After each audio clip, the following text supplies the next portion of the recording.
from Goalpost Studios in downtown East Lansing, Michigan.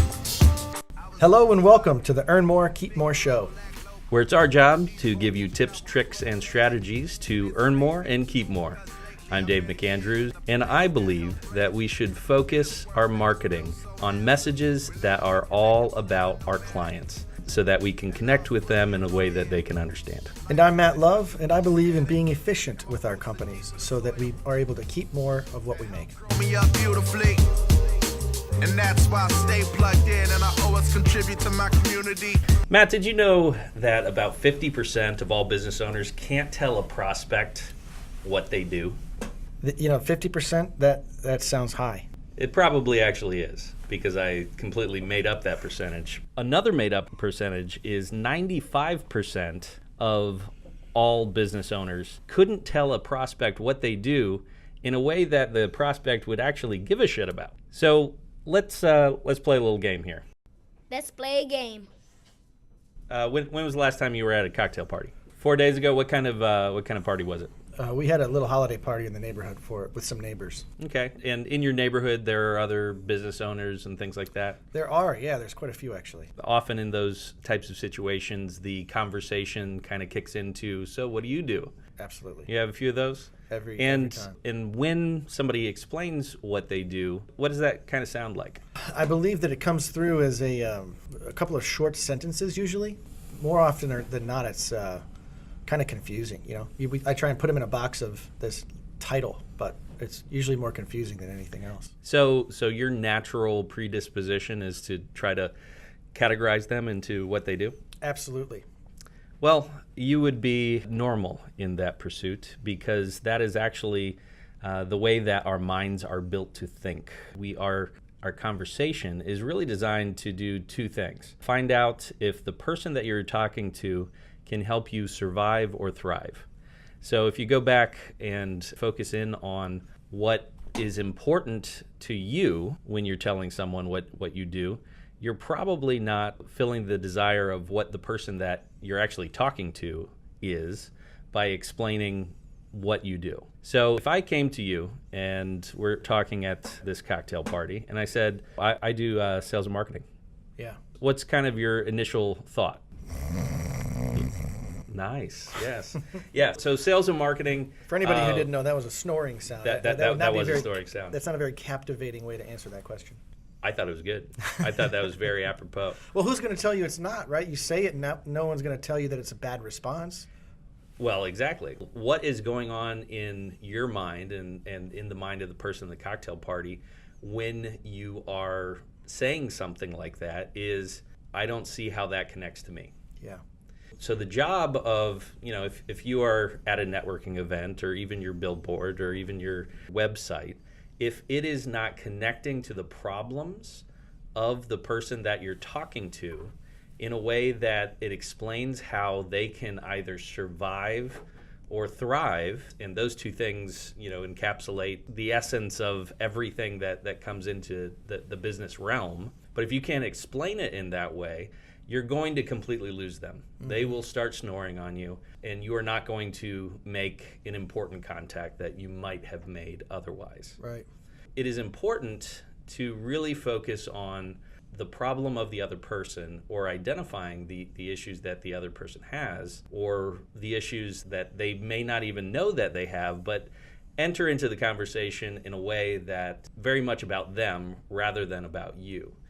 And do you remember what was the name of that movie? Early 2000s, How to Lose a Guy in 10 Days. I'm embarrassed to say I have seen it. You have seen it? Yeah. It is a little embarrassing. It's the it's the pre-Oscars McConaughey, yeah, and the pre-Fabletics Kate Hudson. Yes. Okay. There's really only two things I remember from that particular movie. Number one is Kate Hudson's Golden Globe worthy golden dress, which was very impactful in my personal life. And the other thing is, toward the end of the movie, when they were having their spat and they were really kind of at each other's throats, Kate Hudson basically goes to the band leader and says, can you play this song? And so they start singing the song, You're So Vain. And so they're Who's that? singing Carly Simon, right? Carly Simon. Yeah. That's right. I thought James Taylor supposed. Well, Carly Simon, James Taylor, McConaughey, and Kate Hudson are not. It was a little painful. But the thing that I want to pull out from that is the idea behind the Carly Simon song about you being so vain is we all are. Yeah. We all are vain. Yeah.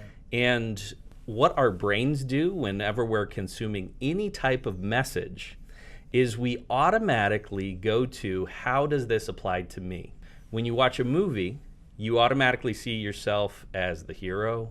You automatically see yourself as a guide or a sympathetic character, hopefully not the psychopath. You do see yourself as a psychopath. We may need to check you out a little bit. Exactly. If in American Psycho you're really feeling a connection with the main character there, we're going to question that. But you're always looking for that type of connection. And when we're going and spending time with people and we're at a networking event or we're putting together a piece of marketing material, it's the same thing. The vanity is there. Mm-hmm. We have to understand that the human mind is made to survive and thrive, and to do it in a way that spends as few calories as humanly possible. If you are putting somebody's brain on a treadmill in order to have a conversation with them, you're doing it wrong, and they want to eject from that conversation. Absolutely. Coincidentally, if I'm at a cocktail party and somebody asks me what I do, and I tell them that I do sales and marketing, it's because I don't want to have the long conversation. You got it. Absolutely. You identified that. Yeah. But if I know that they are somebody who may need my help, or I might be able to connect with them in some way, then I give a much different answer based on what they need, based on what I perceive their problems might be. Yeah, that's an interesting way to look at it. I think the way you're describing it too is being able to identify somebody up front of who might be someone who could benefit from your message and who might not. Yeah, and the sooner you can know that, the better. I always say that. The sooner that I can get to a yes or a no, the better. The sooner that I can figure out, this just isn't going to work out, the better off both of us are. Absolutely. Right? And this is kind of our initial podcast. Really, what we wanted to do in the creation of this show is to be as clear as possible in our messaging that we want to make ourselves available to help business owners and executives who are interested in earning more and keep more. Yeah. You don't know what you don't know for today is if you're not saying things that are clear in a way that spends as few calories as possible for someone to understand it, and you are not addressing the problem of the individual that you are talking to in a way that can help show them how it will either literally help them survive in the case of food or things like that if you're a restaurant, or thrive in the case of a marketing executive or a financial planner. Mm-hmm. These are the things we really want to focus in on. Here's the takeaway. So if you don't have a simple way, this is really going out to our listeners, we really want you to take a minute and even write down the sentence. What is the sentence that is the answer that gives someone an explanation of what they do, but addresses it in a way that could potentially answer a problem that they have? If you take nothing else away from this particular podcast, I think that is a huge help and can significantly change the direction of somebody's career or marketing or whatever. I'd like to say the same thing. It has made a tremendous impact in my career, having the right arsenal, being empowered with the right words to use when someone asks the question, what do you do for a living? If you can master that in a way that can not only bring clarity, but then maybe you have a little call to action at the end where the person you're talking to feels almost obligated to say, wow, I want to learn more. Now you're becoming deadly when it comes to the idea of prospecting. This is something we see a lot in our work with different companies when we're looking at their websites. Okay. You go to their website, and I don't care who it is. It may be a beautiful website that they just spent thousands and thousands of dollars to create. If they are missing what we call the UGG test, which is, can a caveman open up the laptop, look at your site, know what you do and how to do business with you in about 10 seconds, you just failed. I don't care if you spent $75,000 developing the website. But Dave, it doesn't work. It cost so much money. I had these professionals work on it. They said they were really good out of California. Yes, and they were California dreaming of your money when they made it, and they weren't paying attention to the message of the website, which is, what do you do? How does that connect to people's problems? And how can they do business with you? Because if you're not doing that on a closed loop in a really low mental calorie sort of way, you're really missing the point. Now it's time for story time. When I first started my company, Goalpost Group, we had this idea of how we can utilize content in order to grow people's businesses. And I made a critical mistake in the formulation of my business plan as to how to get the word out on that. Because I would go to people, you have the cocktail moment, right? And I would sit with them and I'd be explaining what I do, and I'd be like, I can really help businesses by providing content. But they did not have a content problem.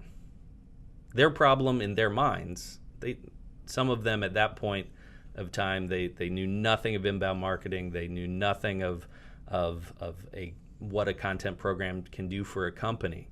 So when I came to them with, oh, look, I can help you with this, I would get these blank stares like, yeah, that's no good to me.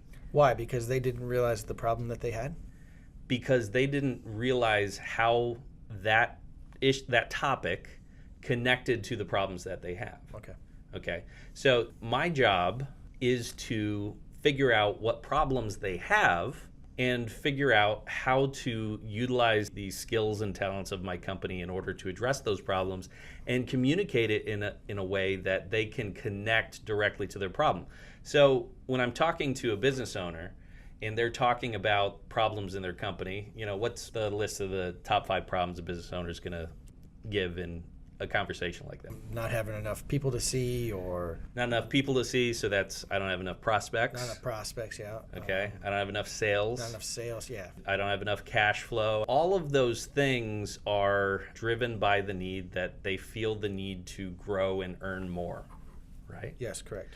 So knowing that they need to grow and earn more, if I can explain what I do in a way that can connect to them from that level, it's a lot easier. For instance, at the point I know someone is looking to grow and looking to have more sales. Let's use your example of I don't have enough prospects. I don't have enough appointments. Sure. Okay. What creates more appointments? Activity. Okay. So activity. A good message. So activity could mean that you're going to spend an extra 8 hours a week on the phone just making cold calls. Yeah. Unfortunately, you have a couple of different ways that you can go. You can go the activity, I'm gonna spin my wheels in a different way.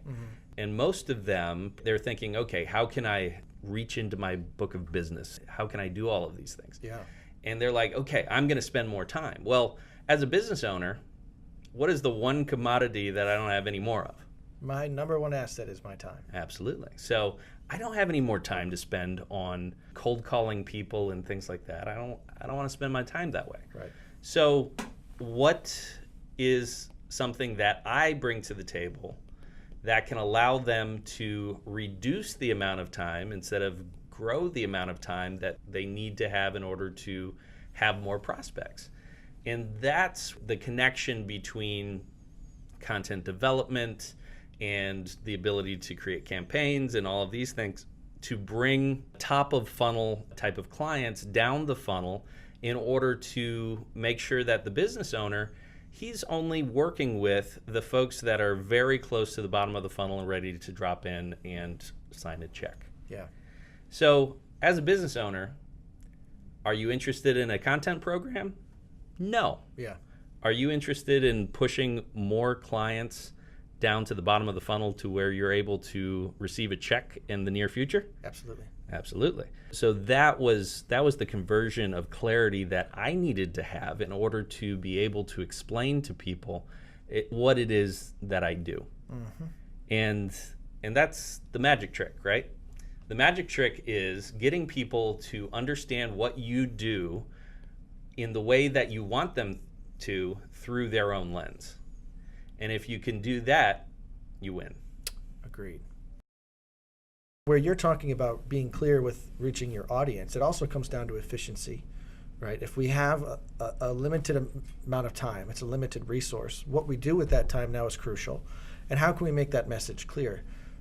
And I think the value that you bring with your clients then is you allow them to give their message 24 hours a day through these different platforms. But it's not only around the clock messaging, it's the concise, clear message. One that has a call to action and people can understand exactly why you do what you do. Regardless of what that business that you're helping, whatever their widget is that they sell, that same idea of standing for something. I'm reminded of Steve Jobs giving a presentation to, I don't know, one of his presentations where he had his black mock turtleneck on. And he talked about advertising. And the mom jeans. Don't forget the mom jeans. And the mom jeans, yeah, with the white tennis shoes laced up. He talked about Nike and how Nike was so clear with their advertising. That's a shoe company. And he said shoes are commodities, right? You don't have to spend $180 for a pair of shoes. But yet Nike does it every day, thousands of times. And they can get away with that because their messaging is all about one thing. They believe that everybody is an athlete. And so all they talk about in all their commercials and all their advertisings are putting the true athlete on a pedestal wearing their products. We believe that everybody could be an athlete. So when I buy Nike shoes, in my mind, I'm becoming the athlete that I always wanted to be. I'm not by any means. In high school, I would say that I was a good athlete, but nowadays I'm a business guy. I'm not an athlete, but I feel good when I put on my new Nikes. Absolutely. And that makes me think of a very important point. The billion-dollar brands like Apple, like Nike, they can bring that in and have it in an arc over a number of decades, right? So they may have started with the idea of everyone is an athlete, but they no longer state that idea. And it just becomes part of the lexicon. It becomes a feeling. It's who they are. It's who they are. 99% of the companies that are out there do not have the luxury of allowing their quote-unquote brand to support their identity. And when you don't have your brand to support your identity, you have your words and your message, and you can have the branding matches the words in the message, but those words are critically important and need to be shared at the highest level of communication. And when I say highest level of communication, I'm thinking first contact with that particular brand or that particular company. That person needs to know exactly who they're dealing with and where they're coming from. Now, from the outside looking in, how does someone in your position be able to identify that for a prospect? So you have a new client coming on board, you know what you want to try and achieve, you're new to this person's business. How can you help create that for them? That takes some pretty serious conversation in order to uncover what that is. And a lot of times they know what it is, but it's buried. Yeah, they can't verbalize it. They can't verbalize it. They have this thing that is the reason that they do everything, but they don't know how to get it out of their mouth and into somebody's ears. Can I make a point? Yeah. You know, if you want to have fun next time you're at a cocktail party, ask someone, what do you do for a living? They'll give you a definition of what they do for a living. They'll give you an opportunity to put them in a box and put the box on a shelf. If you were to give them a follow-up question and say, that's cool, that's interesting, tell me about that. Watch them open up. Their body language changes, their arms may come up to their shoulders, and they start using their hands as gestures. Maybe they get a little more excited. They become more long-winded. When we ask the question, what do you do for a living, so often people answer in this boring way, and it's a wonderful opportunity for you to get somebody excited about why you love what you do. I don't know very many business owners that are not excited about their company. Yet when they answer the question, what do you do for a living, it's a very boring answer, 99% of the time. And so if you want to have fun, ask them, tell me more about that, and then watch them lighten up. So I can imagine in that process for you, when you get a business owner, to tell me about the business. Tell me about how you got here last year, 10 years ago. Where do you want to be in 5 years? And watch that vision come to life. And it's so funny, as you create this for people, I can only imagine that it's not necessarily you creating anything. You're just identifying what already exists and putting those words to use for the client, because the words we use are so crucial. And if we, like you said in the beginning of the show, you said, you gave a couple of words where you say something and people define you. And that's the end of the conversation. There's no reason to go on. Well, that's not fun for the person asking the question, and it's even less fun for the person answering the question. But when you really start to dive in as to why they do it, that's where the magic comes. So your role now is to bring that magic to light on whether it be a website or what other platforms would you use this for? Sure. Websites, social media, marketing materials, the in-store experience, all of those things. One of the things that your explanation of what gets them excited and where did they come from, all of that is about what's your story. Mm-hmm. And one of the things that has been incredibly powerful for us as an agency in working with different groups is to be able to use elements of story in order to convey the message that they're trying to tell. I like that. So story is the world's best sense-making device. Yeah. We grew up getting stories read to us, sitting around a campfire, watching movies. Our brains are meant to get stories. It's funny because I have the whole world at my fingertips with my cell phone. Mm-hmm. Which is crazy to think about. It really is. It's nuts. 50 years ago, 60 years ago, I remember stories from my grandfather how they'd listen to the radio. Imagine your family cuddled around a wooden box in the living room with a voice coming out of it telling you the news or telling you what happened that day in New York or somewhere in the country or somewhere in the world. It's all about stories. It's captivating. It's captivating. And that also paints a very specific picture of the way advertising was done at that time. Advertising is done to the mass market, to the lowest common denominator. And unfortunately, most people are still trying to think of their advertising the same way. Today, we have the greatest opportunity in the world to select the type of people that we want to interact with as our customer like never before in human history. And by using the elements of story to connect to people who are predisposed to be interested in the type of work that we do, how fun is that? Yeah, it's amazing. It's unparalleled in the universe. It's in our time, recorded history, it's unparalleled. Absolutely. And going back to that cocktail party conversation and about what gets them going and having that conversation that really shows, okay, the light bulbs are going off in this guy because this guy is excited about whatever it is about what he does. And honestly, that's how it is for me when I'm working with somebody like that. When I can get that light bulb to go off and then be able to help him clarify what he's doing, that's the most fun thing in the world. Yeah. Now, the execution and all of that stuff that comes after that is exactly why I have a really good team behind me. Because that's not what lights me up. Mm-hmm. What lights me up is what can I pull out of somebody that gets them like 4th of July going off in their head, that we can now take that little bit of magic and convey it in a way that is going to be powerful to actually change their life. Because that's really in the business that I'm in.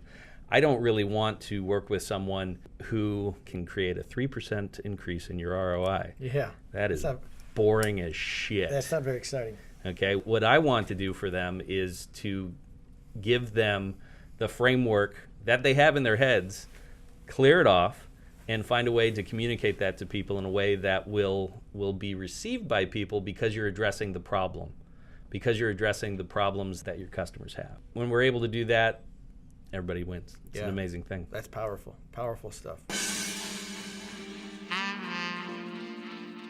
I'm David McAndrews, and I believe that if you focus on the problems of your customers, they will focus on you. Today, I believe that we showed a little bit about how clarity in your messaging and being able to say things in a way that people can understand without burning too many calories and can connect to the problems that they have will allow you to be successful.